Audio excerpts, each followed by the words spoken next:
Okay, I think it's official. Season 7 has been putting so much more focus on developing secondary characters that I believe it's safe to say that it's a big part of their plan moving forward. In some ways, it almost feels like the writers are trying to put together another group of ponies to fill the spotlight the main six have held for so long. Now, that's not to say that they're intentionally brushing aside any of the main characters in this show. To Ponyville. Wow, I wish I could speak whale. Pinkie made for some highly entertaining interactions, and in the end, she was the one learning the most from the lesson. But who would have thought that Maud Pie would have a prior connection to Starlight? Oh, sorry, Dr. Maud Pie. She has a doctorate now, after all. Anyways, the idea that Starlight might not have ever been able to seal away cutie marks without Maud's help? Combined with that statement later about how with the right stone combined with the right magic, one could have the power to take over the world? I know they play it up as a joke, but with Maud, you can never really tell. I don't know about you, but I hope this little conversation will play a part in a future episode at some point. At any rate, the idea that Maud would potentially be moving to Ponyville in the hopes of making a friend is quite intriguing in and of itself.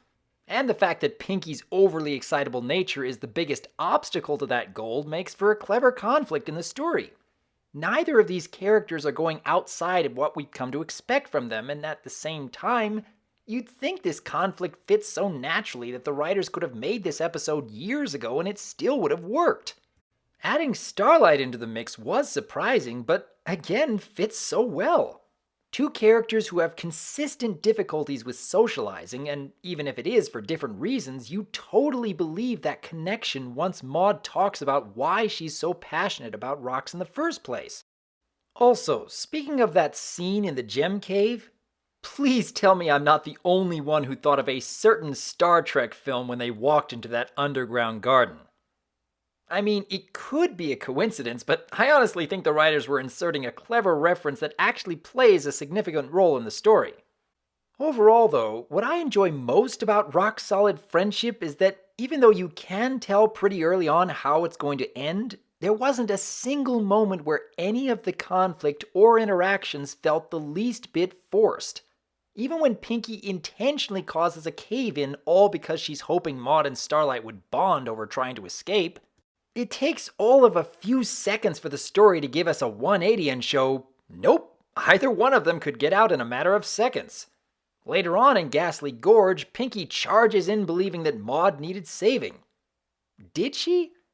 Whether you believe that Maud was so fixated on the rock she found that she didn't even notice she was being eaten, or if you believe that Maud actually did notice and frankly didn't care, which given the power she's displayed before I could believe either one, you have to believe that the writers are giving us more and more stories which go against what you'd expect from a typical kids show.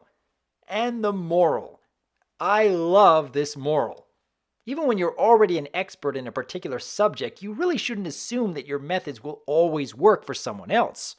It's such a perfect fit with Pinkie's overly excitable nature and something that a lot of us had already wanted to see her learn. It's a bit of a humbling moment for Pinkie Pie. And reminds me a lot of what we wrote up for her therapy visits so long ago. In fact, all three of the characters in this story were displaying similar struggles to each of their own therapy visits we wrote up months or even years ago.